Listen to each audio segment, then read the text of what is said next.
नमस्कार दोस्तों आप सभी का स्वागत है आपके अपने YouTube channel fruits of education में। दोस्तों काफ़ी फ्रेंड्स ने रिक्वेस्ट किया था कि एक वीडियो AOR पर बनाया जाए, जो जिसे हम कहते हैं advocate on record. Supreme court में जो एडवोकेट्स अपना वकालतनामा फाइल कर सकते हैं और मैटर को चला सकते हैं एंड पिटिशंस अपने नाम पर फाइल कर सकते हैं। दोस्तों इससे रिलेटेड काफ़ी क्वेरीज मुझे मिली थी और दोस्तों काफ़ी इंपॉर्टेंट सवाल हैं जो काफ़ी एडवोकेट्स के मन में। और दोस्तों जैसा कि हम सभी जानते हैं कि AOR बनना हर एडवोकेट का सपना है, सुप्रीम कोर्ट में प्रैक्टिस करना, बिकॉज जैसा कि हमें पता है supreme court is the last court or which is the apex court जिसका वर्डिक्ट फाइनल होगा, जो हमारे इंडियन कॉन्स्टिट्यूशन में भी दिया गया है। दोस्तों तो कुछ सवाल है जो इससे रिलेटेड है, हम एक एक करके आज सभी की चर्चा करेंगे और मैं उम्मीद करता हूं कि आपको इस वीडियो के माध्यम से आपके जितने भी डाउट्स है रिलेटेड टू AOR वो सारे मैं क्लियर करने की कोशिश करूंगा। दोस्तों मैंने कुछ स्लाइड्स आपके लिए बनाई हुई है, तो मैं साइड में शेयर करता रहूंगा ताकि मेरे लिए भी आसान रहे उन पॉइंट्स को पढ़ना और आपको मैं एक एक करके एक्सप्लेन भी करता रहूंगा। दोस्तों तो कौन कौन से क्वेश्चंस को हम डील करेंगे इस पर्टिकुलर वीडियो में। दोस्तों लंबा थोड़ा सा वीडियो हो सकता है, बट ट्रस्ट मी इस वीडियो के बाद आपके पास कोई भी डाउट नहीं रह जाएगा। और अगर कुछ डाउट रह भी जाता है तो आपको पता ही है, मैं सारे जितने भी कमेंट होते हैं उनके ज़रूर जवाब देता हूं, जो भी मेल आते हैं उनके भी जवाब देता हूं, तो आप वहां पर ड्रॉप कर सकते हैं अपने डाउट्स। तो दोस्तों आइए देखते हैं एक एक करके कौन कौन से क्वेश्चंस हम इस पर्टिकुलर वीडियो में डील करने वाले हैं। दोस्तों सबसे पहला सवाल, जैसा कि मैंने बात शुरू की जहां से कि AOR क्या होता है, जिसे हम एडवोकेट ऑन रिकॉर्ड कहते हैं, उसका फुल फॉर्म। दोस्तों इसके बारे में हम जानेंगे कि ये होता क्या है। दोस्तों सेकंड नंबर पे हम जानेंगे कि रेगुलेशंस क्या है AOR एग्जाम के रिलेटेड। AOR की अपनी एग्जाम होती है जिसके रिलेटेड रेगुलेशंस हम जानेंगे। दोस्तों फिर हम जानेंगे सुप्रीम कोर्ट रूल्स क्या है 2013 के। दोस्तों ये बहुत इंपॉर्टेंट है, जो हमें जानना ही है। दोस्तों उसके बाद हमारा जानना इंपॉर्टेंट है कि सिलेबस क्या है, बिकॉज सिलेबस पता होगा तो अगर जो एडवोकेट्स अभी नए नए बने हैं बार लाइक LLB पास करके अपने आप को उन्होंने किसी न किसी बार काउंसिल से रजिस्टर कराया है, तो दोस्तों वो जानना चाहेंगे कि सिलेबस क्या है, ताकि अगर उनको एडवांस में प्रिपरेशन करनी हो तो वो प्रिपरेशन कर सकते हैं। दोस्तों उसके बाद हम जानेंगे इस वीडियो में कि कितना मार्क्स स्कोर करना है, आपको इंडिविजुअल सब्जेक्ट में क्या स्कोर करना है और हर सब्जेक्ट में क्या स्कोर करना है और ओवरऑल क्या स्कोर करना है। जैसा कि आपको पता है गवर्नमेंट एग्जाम्स और जो जुडिशियल एग्जाम्स है उनमें डिफरेंस रखा हुआ है इन्होंने। जिन्हें समझ आ रहा होगा, पॉइंट समझ आएगा, हम डिटेल में चर्चा करेंगे कैसे डिफरेंस है वो। हमने काफ़ी वीडियोस में उसको चर्चा भी किया है। और दोस्तों आखिरी सवाल हम जानेंगे intimation related, training related, registrar का क्या काम है, एप्लीकेशन का क्या काम है, सर्टिफिकेट, इवैल्यूएशन एंड कितने चांसेस है आपको इस एग्जाम देने के लिए। दोस्तों ये सारे सवाल हैं जिनकी चर्चा आज हम इस वीडियो में करेंगे। तो दोस्तों आइए आगे चलते हैं। सबसे पहले हम डेफिनेशन से शुरुआत करेंगे। दोस्तों मैं आपके लिए डेफिनेशन को साइड में आप देख पाएंगे, मैं रीड कर देता हूँ। दोस्तों गूगल या विकीपीडिया पे डेफिनेशन क्या है और जो सही भी है। दोस्तों advocate on record is an advocate who is entitled under the order 4 of the Supreme Court rules 2013, previously order 4 of the Supreme Court of India rules 1966। दोस्तों 2013 में नए रूल्स बने हैं, हम डिस्कस करेंगे। framed under article 145 of the constitution to act as well as plead for a party in the Supreme Court of India। दोस्तों ये है डेफिनेशन एडवोकेट ऑन रिकॉर्ड की, जो आपको जानना जरूरी है। दोस्तों आगे चलेंगे। दोस्तों अब नेक्स्ट सवाल है रेगुलेशंस क्या है AOR एग्जामिनेशन से रिलेटेड। दोस्तों ये आपको जानना बहुत इंपॉर्टेंट है। स्लाइड में आप जैसा देख पा रहे हैं, रेगुलेशन को समझने से पहले दोस्तों मैं आपको बता दूं, सब रूल 1 जैसा कि अपने स्लाइड में आप देखेंगे, सब rule 1 of rule 5 of order 4 supreme court rules 2013। दोस्तों ये जो आपका ऑर्डर 4 है दोस्तों, इसी के आप कह सकते हैं जिसको एक्सरसाइज करके रेगुलेशंस बनाए गए हैं और जहां पर इस चीज़ का मेंशन है कि कौन कौन सी चीज़ें ध्यान में रखनी है। दोस्तों जो बेसिक है वो मैं आपको बता देता हूं। दोस्तों उसमें मेंशन किया गया है कि chief justice of India 3 member committee बनाएंगे, जिसे एग्जामिनेशन कमेटी भी कहा जाएगा, जो मई और दिसंबर में 2 बार अब इस एग्जाम को कंडक्ट कर सकती है। बट दोस्तों प्रैक्टिकल पर्पज से अगर आप देखेंगे तो ये एक ही बार कंडक्ट हो रहा है, बट कोई इशू नहीं है, आप अपेयर कर सकते हैं हर साल, जिसकी जो कोर्ट बिल्डिंग है वो न्यू दिल्ली होगी। दोस्तों नेक्स्ट इंपॉर्टेंट पॉइंट, जैसा कि आप स्लाइड में देख पा रहे हैं, it will be conducted by board of examiner. दोस्तों BOE is the board of examiner which is nominated by this particular examination committee, जो ये कमिटी नॉमिनेट करेगी, जिसमें बोर्ड ऑफ जो दोस्तों रजिस्ट्रार है वो एक्स ऑफिशियो सेक्रेटरी होगा। On the basis of its position वो एक्स ऑफिशियो सेक्रेटरी बन जाएगा। तो दोस्तों ये है जो फर्स्ट स्लाइड। दोस्तों सेकंड स्लाइड पे चलेंगे। दोस्तों अब सुप्रीम कोर्ट रूल्स 2013 है दोस्तों। ऑफ कोर्स हम डिटेल में चर्चा नहीं करेंगे, बट मैं चाह रहा था कि आपको एक बेसिक डिटेलिंग बता दूं, ये जानना बहुत जरूरी है रूल्स में क्या मेंशन है।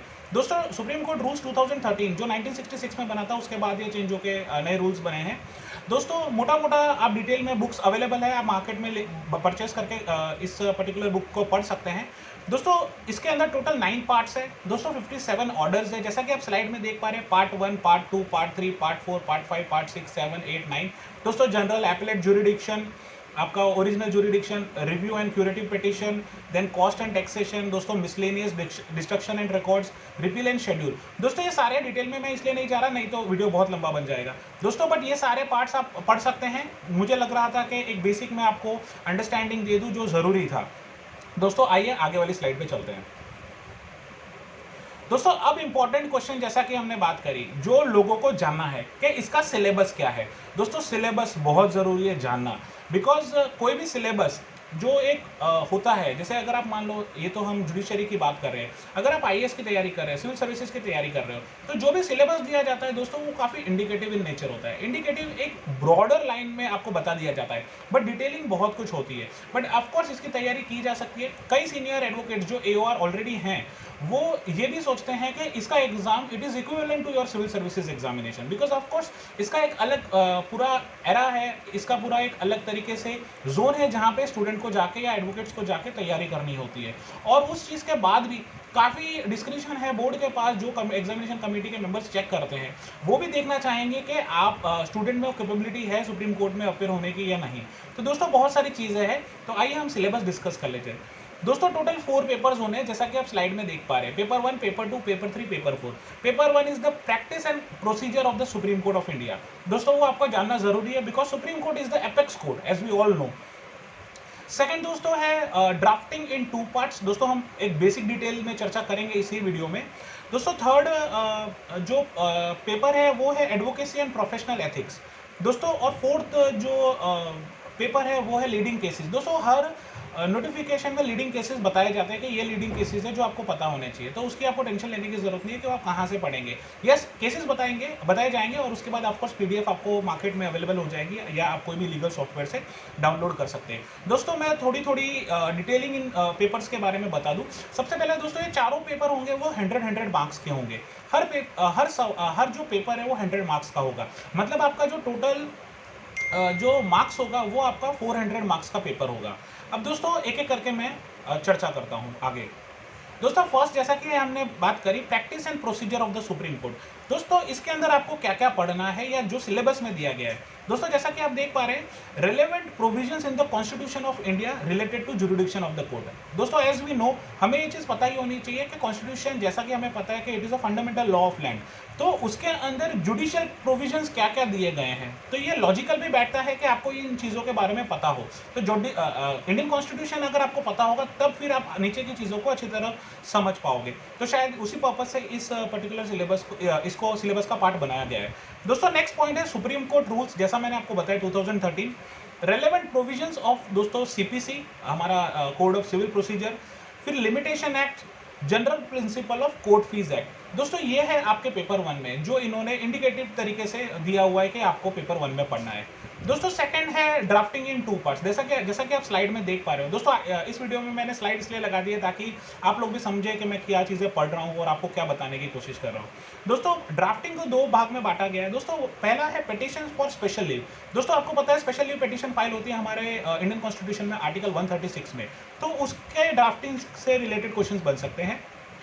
और दोस्तों स्टेटमेंट ऑफ केस एटसेट्रा, ये अगेन दोस्तों एक इंडिकेटिव सिलेबस इवन उन्होंने दिया है। दोस्तों मैं आपको बताऊंगा इन पेपरों को आप किस तरह डील करोगे, बट वो एक मैं सेपरेट वीडियो में बनाऊंगा आने वाले समय में। बट अभी मेरा पर्पस वो नहीं है, अभी मेरा पर्पस है कि आपको एक बेसिक अंडरस्टैंडिंग देना कि AOR क्या है और उस एग्जाम को आप कैसे देख सकते हैं, कौन कौन से पेपर होते हैं ऑल। और दोस्तों सेकंड पेपर का जो सेकंड पार्ट है decrees, orders and writs etcetera. दोस्तों it is a part of advocate's life, आपको पता है ये सारी चीज़ें आपको पता भी होनी चाहिए। बेसिक आप कोई भी जुडिशियल एग्जाम देखोगे तो आपको पता ही होना चाहिए, और जबकि आप सुप्रीम कोर्ट में प्रैक्टिस करने जाओ तो ये बेसिक है, आपको पता ही। अगर आपको नहीं पता तो ऑफकोर्स पता होना चाहिए, वो एग्जाम में पूछा जाएगा। दोस्तों अब हम नेक्स्ट स्लाइड की तरफ चलेंगे। दोस्तों थर्ड जो पेपर, जैसा कि हमने बात किया था, एडवोकेसी एंड प्रोफेशनल एथिक्स। दोस्तों एथिक्स एक ऐसा सब्जेक्ट है जो हर कॉम्पिटिटिव एग्जाम में भी अब आपको मिलेगा। दोस्तों जैसा कि सिविल सर्विसेज का मैं हमेशा एग्जांपल लेता हूँ, दोस्तों वहाँ पर भी मेंस में जीएस पेपर 4 में एथिक्स के पेपर को इनकॉर्पोरेट किया गया है। बिकॉज दोस्तों एथिक्स का जो सिलेबस है, एप्टीट्यूड क्या होता है, आपके एथिक्स मोरालिटी क्या है, आपको किस तरह इमोशनल इंटेलिजेंस को यूज़ करना है, आपको किस तरह बिहेवियरल स्टडी करना है, दोस्तों again it is a part of our system और आवर सिलेबस। तो अगर ये पता होगा तो आप चीज़ों को अच्छी तरह देख पाओगे। बिकॉज आप सभी अग्री करेंगे कि ऊपर बैठ के आप नीचे की ग्राउंड लेवल रियलिटी को नहीं समझ सकते। तो इसलिए शायद यही रीज़न है कि इस पर्टिकुलर टॉपिक को भी सिलेबस में इंक्लूड किया गया है दोस्तों। और फोर्थ लीडिंग केसेस, दोस्तों जैसा कि मैंने आपको बताया है कि ये हर बार हर नोटिफिकेशन में इस चीज़ का मेंशन कर दिया जाएगा कि ये 25-50 जो भी केसेस है वो दे दिए जाएंगे। ये लीडिंग केसेस है जो सुप्रीम कोर्ट ऑफ इंडिया के हैं, तो वो आपको पता ही होना चाहिए, क्योंकि हो सकता है वो काफ़ी लैंडमार्क जजमेंट्स हो और जिसमें बहुत बड़ी बातें की गई हो और उसमें कुछ प्रिंसिपल्स या प्रेसिडेंट्स सेट किए गए हो। और आपको पता है, हर एडवोकेट को ये बात पता है या हर लॉयर को ये बात पता है कि प्रेसिडेंट्स हमारी लाइफ में या एज ए एडवोकेट्स लाइफ में कितने इंपॉर्टेंट है। उन्हीं के बेसिस पे काफ़ी केसेस लड़े जाते हैं, उन्हीं को साइट किया जाता है। और अगर आप इंटरप्रिटेशन ऑफ स्टैच्यू पढ़ोगे तो वहाँ पर भी हम ये चीज़ पढ़ते हैं कि उसे किस तरह एक्सरसाइज किया जाए, और उसमें कोई भी ऑर्डर नहीं होता, तो आप डेफिनेटली उन चीज़ों को यूज़ करते हैं। तो दोस्तों ये हो गया पेपर 4, जो मुझे लगता है कि मैंने आपको एक बेसिक बता दिया है, आपके पास एक अंडरस्टैंडिंग हो। दोस्तों ऑफकोर्स ये चीज़ें मैंने सारे रूल्स पढ़ के आपके लिए बनाई हैं, बट मैं चाह रहा था कि आपको एकदम कॉन्क्रीट में बता पाऊँ। दोस्तों अब हम नेक्स्ट स्लाइड पर चलते हैं।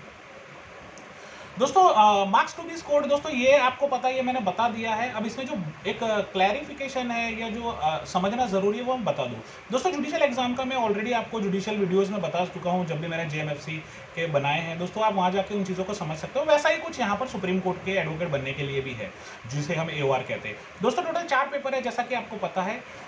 दोस्तों इसमें पासिंग जो परसेंटेज है, दोस्तों जो लास्ट लाइन आप देख पा रहे हैं स्क्रीन पे, 50% in each paper and 60% in aggregate. दोस्तों इंडिविजुअल चारों पेपर में आपको 50% तो लाना ही लाना है, और उसके साथ ओवरऑल आपको 60% लाना है। मतलब पास आप 240 मार्क्स स्कोर करोगे तभी होगे, उससे पहले नहीं होगे। सपोज आपने 3 पेपर में 60 स्कोर किया है, तो वो 3 पेपर में आप पास हो। एक पेपर में अगर आपने 58 स्कोर किया है, तो दोस्तों एवरेज अगर आप देखो तो 50% ईच पेपर में स्कोर कर दिया है, लेकिन ओवरऑल आपका 60 नहीं हो रहा। तो जिस पेपर में आपके 58 है, तो उस पर्टिकुलर पेपर को आपको वापस अपेयर करना होगा, और आप उस एग्जाम को जैसे ही 60 स्कोर कर लेते हो और 240 आपका टोटल क्रॉस होता है, तो आप AOR के लिए रजिस्टर हो पाओगे। तो दोस्तों अब नेक्स्ट स्लाइड पर चलते हैं। अब दोस्तों कुछ अदर इंपॉर्टेंट पॉइंट्स है जो आपको जानना जरूरी है। दोस्तों कमिटी का जो ओपिनियन होगा टू बार द कैंडिडेट, अब ये क्या है दोस्तों? बोर्ड ऑफ एग्जामिनर की रिकमेंडेशन होगी। दोस्तों बोर्ड ऑफ एग्जामिनर जो है, अगर वो कुछ रिकमेंड करता है, सपोज आपने एग्जाम को अपियर किया है और वो ओपिनियन ये दे रहा है कि इस कैंडिडेट ने सफिशिएंटली प्रिपेयर नहीं किया है, अगर स्कोर आपका कम है, तो वो आपको कुछ समय के लिए बार कर सकती है कि एटलीस्ट आप इतने समय तैयारी करो, उसके बाद एग्जाम को अपेयर करना। तो वो उनके डिस्क्रिप्शन का पार्ट है, तो उसमें आप और मैं कुछ नहीं कर सकते। तो इस चीज़ को ध्यान रहे, आप जब तैयार हो तभी आप इस एग्जाम को दें तो ज़्यादा अच्छा रहेगा। दोस्तों सेकंड है जो बेसिक डिटेलिंग आपको पता होनी चाहिए। दोस्तों आपको 1 ईयर ट्रेनिंग करना है किसी AOR के अंदर, जिसको 10 साल से ज़्यादा का एक्सपीरियंस हो, और ये आप करोगे दोस्तों अपने 4th ईयर के एंड पे। तो दोस्तों अब ये मैं आपको थोड़ा डिटेल में बता देता हूँ, जो इंपॉर्टेंट है समझना। पहले मुझे ये 5 ईयर लगता था, बट जब मैंने रूल्स पढ़े और जो रिजोल्यूशन देखा तो उसमें बहुत क्लियर कट लिखा हुआ है ये चीज़ को। दोस्तों आपको जिस दिन आप रजिस्टर करते हो, सपोज आज 2021 में हम है, अगर इस साल कोई बंदा LLB या कोई लड़का या कोई लड़की अगर LLB पास करता है, तो दोस्तों आपको जैसा पता है, ये प्रोसीजर मैं बहुत बार एक्सप्लेन कर चुका हूँ। सबसे पहले दोस्तों उसका जो काम होगा अपने रिस्पेक्टिव स्टेट के बार काउंसिल में अपने आप को रजिस्टर करना होगा। दोस्तों एक बार रजिस्ट्रेशन उसका हो गया, आप समझ लो वो दिन से उसकी कैलकुलेशन या उसका टाइम शुरू हो जाएगा गिनना इस चीज़ के लिए। तो दोस्तों 2021 में अगर वो रजिस्टर कर रहा है, जैसे मान लो अभी हम मार्च में, अज्यूम कर लो जून में वो रजिस्टर कर रहा है, तो दोस्तों 2025 मतलब 22, 23, 24, 25, दोस्तों 4 साल उसको हाई कोर्ट में और लोअर जुडिशरी में काम करना होगा। स्पेशली हाई कोर्ट इन्होंने कहा है आपको काम करना होगा। और दोस्तों 4 साल के बाद आपको एक साल के लिए किसी न किसी AOR के साथ रहना होगा। मतलब आप एग्जाम के लिए एलिजिबल 5 साल के बाद हो गए टोटल, 4+1। ठीक है दोस्तों, तो ये आपको पता होना चाहिए। और दोस्तों जो AOR है वो आपको certificate of completion of training देगा अपनी डिटेल रिपोर्ट के साथ, जो आप सबमिट करोगे। और आपको एक और पॉइंट, जो जैसा कि आप स्लाइड में देख पा रहे हो, एक बार आपने एग्जाम दी, ये चीज़ आपने खत्म कर दी, तो बार बार आपको ट्रेनिंग लेने की जरूरत नहीं है, वो सर्टिफिकेट आपका काम करेगा। ठीक है दोस्तों, तो आइए नेक्स्ट स्लाइड पे चलते हैं। दोस्तों अब बेसिक में डिटेल बता दूं। सबसे पहले क्या करना होगा जब भी आप ये प्रोसीजर को फॉलो करोगे। दोस्तों जैसे ही आपके 4 साल खत्म होते हैं, मान लो 2021 में आप रजिस्टर हुए, दोस्तों आपके 4 साल खत्म हुए। अब दोस्तों सबसे पहले क्या करना होगा, आप ऑफ कोर्स किसी एओआर को ढूंढोगे जिसको जिन एओआर को 10 ईयर से ज़्यादा का एक्सपीरियंस है, ठीक है। एओआर मतलब वो ऑलरेडी सुप्रीम कोर्ट में प्रैक्टिस कर रहे होंगे, जो भी होंगे। तो दोस्तों सबसे पहले आपको इंटीमेशन भेजना है रजिस्ट्रार को सुप्रीम कोर्ट ऑफ इंडिया के।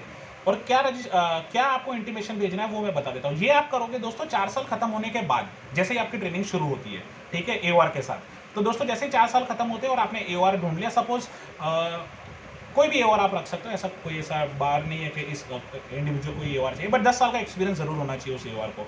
दोस्तों तो सबसे पहले आपको जो इंटीमेशन रजिस्ट्रार सुप्रीम कोर्ट को भेजना है वो मैं बता देता हूँ। सबसे पहले आपका नाम भेजना है उस एओआर का, उसकी कंसेंट जो है वो आपको भेजनी है।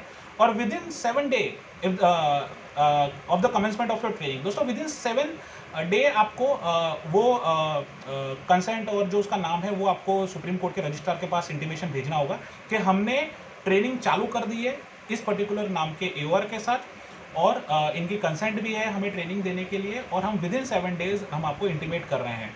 अब दोस्तों रजिस्ट्रार क्या करेगा, सुप्रीम कोर्ट का जो रजिस्ट्रार है दोस्तों वो क्या करेगा, दोस्तों वो एक सेपरेट रजिस्टर को मेंटेन करेगा। दोस्तों ये रजिस्ट्रार लिखा है, मिस्टेक है दोस्तों, सेपरेट रजिस्टर को मेंटेन करेगा। दोस्तों उसके बाद उसके अंदर वो name of the candidate under training, जो कैंडिडेट ट्रेनिंग ले रहा है उसका नाम मेंशन करेगा, डेट ऑफ इंटीमेशन, दोस्तों जिस डेट को उसने इंटीमेट किया वो लिखेगा, और एक्चुअल कमेंसमेंट ऑफ ट्रेनिंग, और जिस दिन से उसकी ट्रेनिंग, जैसे मान लो आज अगर मैं इंटीमेट कर रहा हूँ सुप्रीम कोर्ट को और हो सकता है 2 दिन बाद मैं ट्रेनिंग शुरू करूँ, तो वो स्पेसिफिक उस चीज़ को लिखेगा।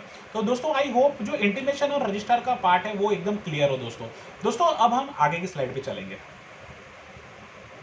दोस्तों अब ये करना क्या है, दोस्तों जैसे ही आपका 4+1 जैसे ही 5 ईयर कंप्लीट होगा, तो एग्ज़ाम के 30 दिन पहले आपको इस एप्लीकेशन को भेजना है सुप्रीम कोर्ट के रजिस्ट्रार को, और जो भी नोटिफिकेशन में दिया होगा एड्रेस वहाँ पर भेजना है। और 750 दोस्तों ये जो फीस है ये चेंज होती रहती है, बट ये बहुत ज़्यादा नहीं होगी, ये आपको along with that particular application आपको भेजना होगा। दोस्तों इसके अलावा जो इंपॉर्टेंट पॉइंट है दोस्तों, board of examiner paper setter और एग्जामिनर हर पेपर के लिए सेट करेगा, और ये जो पेपर है ये कमेटी को सबमिट हो जाएगी, और उसके बाद कमेटी उस पेपर को मॉडरेट कर सकता है, रिवाइज कर सकता है, और कुछ भी चाहे तो उस पेपर को कर सकता है। रिजल्ट के साथ भी उन्हें लगता है कि कुछ चेंजेस रिक्वायर्ड है तो वो कर सकता है। दोस्तों फाइनली आप इस एग्जाम को अपेयर करोगे। दोस्तों अगर आप पास हो जाते हो तो कोर्ट के नोटिस बोर्ड पर, court in the sense supreme court के नोटिस बोर्ड पर आपका रिजल्ट रखा जाएगा, आप देख सकते हैं अपना रिजल्ट वहाँ जाके। और दोस्तों उसके बाद आपको एक सर्टिफिकेट इशू होगा under the hand of secretary कि येस आपके नाम के साथ कि आपने इस एग्जाम को पास कर लिया है। नाउ आप एओआर के लिए रजिस्टर अपने आप को करवा सकते हैं। दोस्तों एओआर का सिंपल मीनिंग जैसा कि मैंने आपको बताया, ये वही एडवोकेट है जो अपना वकालतनामा सुप्रीम कोर्ट में फाइल कर सकते हैं। दोस्तों अगर आज मान लो मैं खुद भी एक एडवोकेट हूँ, अगर मैं अभी वकालतनामा फाइल करना चाहूँ तो मैं नहीं कर पाऊंगा, मैं अपेयर कर सकता हूँ। दोस्तों इसके रीजंस, जो इसकी जो अंडरस्टैंडिंग है वो आप सुप्रीम कोर्ट रूल्स और रिजोल्यूशन को पढ़ोगे तो डिटेल में वहाँ पर आपको सब कुछ मिल जाएगा। बट अगर मुझे मेरे नाम का वकालतनामा, बट अभी मुझे अगर अपेयर करना है सुप्रीम कोर्ट में तो मैं क्या करूँगा, मुझे एक एओआर चाहिए जो मुझे अपना वकालतनामा दे, जिस पर जैसा कि एडवोकेट सभी को पता है आप साइन करके अपेयर कर सकते हैं, बट वकालतनामा आपके नाम पे फाइल नहीं होगा, क्योंकि उसकी पूरी कंडीशन है। एक बार आप ये एग्जाम पास कर दो तो वो डिटेलिंग आप रूल्स में पढ़ पाओगे। आपको with in 16 kilometres of supreme court आपको अपना ऑफिस चाहिए, आपको एक रजिस्टर्ड क्लर्क चाहिए, तो बहुत सारी कंडीशन है जो आपको फुलफिल करनी है आफ्टर बिकमिंग एन एओआर। तो दोस्तों वो चीज़ को आप ध्यान रख सकते हैं। और दोस्तों नेक्स्ट स्लाइड देखते हैं हम। दोस्तों एक कंफ्यूजन है 40, 50, 60 मार्क्स का, ये भी मैं आपको क्लियर कर देता हूँ इसी वीडियो में।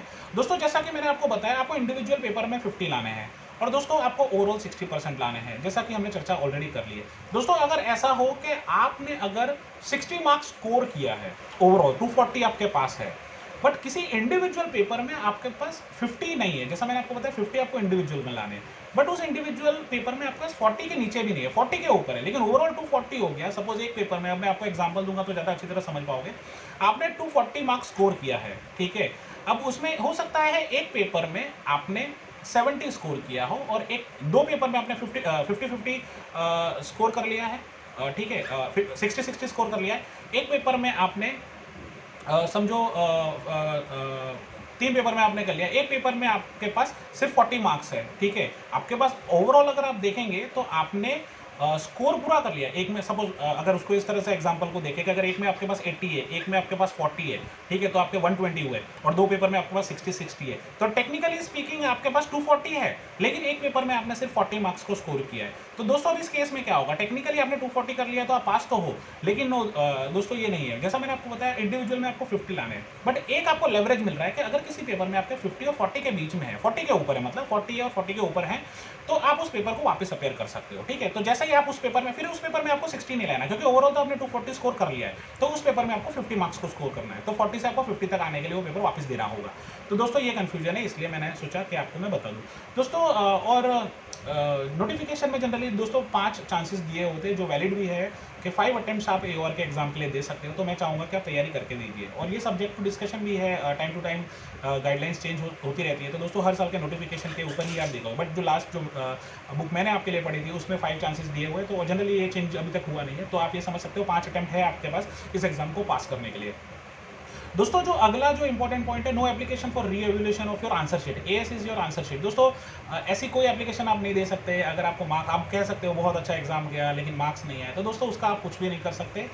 इसमें कोई प्रोविजन नहीं दिया गया है कि आप एप्लीकेशन लगा के अपना जान पाओगे क्या है, ये सारा डिस्क्रिप्शन उन्हीं के पास है। आपने अच्छा लिखा है, उन्हें समझ आ रहा है और वो समझ पा रहे हैं कि आप सुप्रीम कोर्ट में रिप्रेजेंट करने लायक हो, या आपके पास वो कैपेबिलिटी है चीज़ों को बता पाने की, तो डेफिनेटली वो आपको पास ज़रूर करेंगे। और अगर नहीं होते हो तो दोस्तों आपके पास आगे बढ़ने के अलावा कोई ऑप्शन नहीं है, तो आगे आप नेक्स्ट AOR की तैयारी करिए। और दोस्तों जैसा कि रिजोल्यूशन में और नोटिफिकेशन में लिखा रहता है कि दोस्तों इन आंसर शीट्स को 1 साल के लिए प्रिजर्व किया जाता है। अब वो उनके मैनेजमेंट का पार्ट है, एडमिनिस्ट्रेशन का पार्ट है दोस्तों, जिसके लिए वो प्रिजर्व किया जाता है। सो दोस्तों मुझे लगता है कि आज जो इम्पोर्टेंट सवाल जितने भी थे दोस्तों, मुझे ऐसा लगता है कि मैंने सारे आंसर्स दे दिए उन सारे सवालों का जहाँ से हमने शुरुआत किया था। और दोस्तों आई होप आपको ये वीडियो पसंद भी आया हो। और दोस्तों अब भी अगर आपके कोई डाउट्स रह जाते हैं तो दोस्तों हमेशा आप कमेंट कर सकते हैं। और दोस्तों कमेंट के साथ साथ आपको मैंने ईमेल भी अपना दिया ही हुआ है, आप ओल्ड वीडियोस में जाके देख सकते हैं। उधर पे भी आप अपना डिटेल में कोई भी डाउट है तो वो आप मुझे बता सकते हैं। और दोस्तों मैं आपको सिर्फ यही कहूँगा कि इन तैयारियों को आप कभी भी तैयारी शुरू कर सकते हैं AOR की, बिकॉज ऑफ कोर्स ये एक ड्रीम होता है जो फर्स्ट जनरेशन एडवोकेट्स है जिन्हें सुप्रीम कोर्ट में पहुँचना है। तो दोस्तों आई थिंक आपको तैयारी कल से भी कर सकते हैं, आज से भी कर सकते हैं, वो आपके ऊपर है, वो उस पर मैं टिप्पणी नहीं करना चाहूँगा।